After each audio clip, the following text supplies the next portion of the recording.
विजया एकादशी व्रत कथा।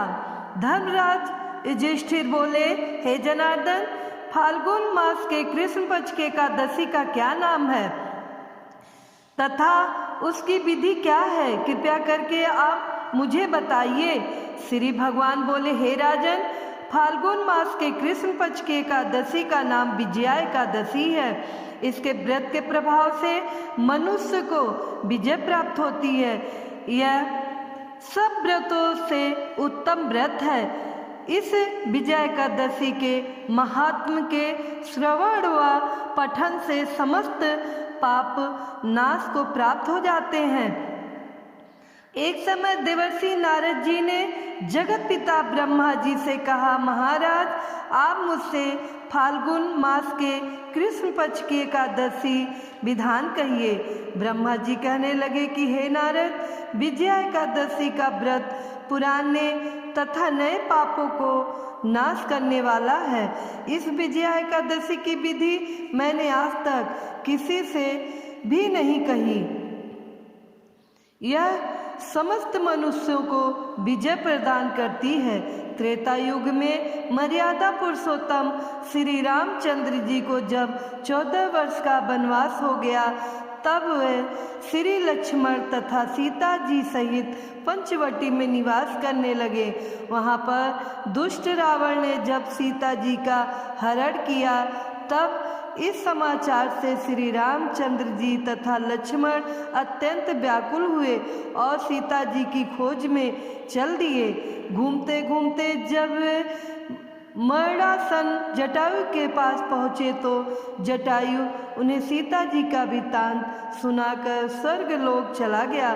कुछ आगे जाकर उनकी सुग्रीव से मित्रता हुई और बाली का वध किया।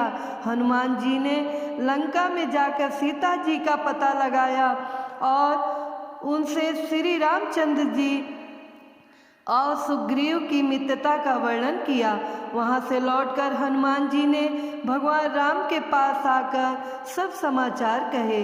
श्री रामचंद्र जी ने वानर सेना सहित सुग्रीव की संपत्ति से लंका को प्रस्थान किया।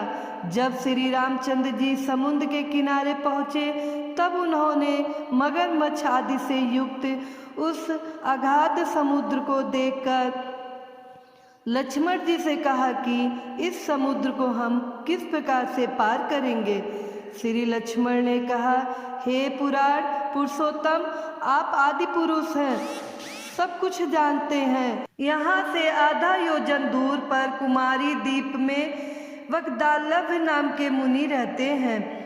उन्होंने अनेक ब्रह्म देखे हैं। आप उनके पास जाकर इसका उपाय पूछिए। लक्ष्मण जी के इस प्रकार के वचन सुनकर श्री रामचंद्र जी वकदालभ ऋषि के पास गए और उनको प्रणाम करके बैठ गए। मुनि ने भी उनको मनुष्य रूप धारण किए हुए पुराण पुरुषोत्तम समझकर उनसे पूछा कि हे राम, आपका आना कैसे हुआ?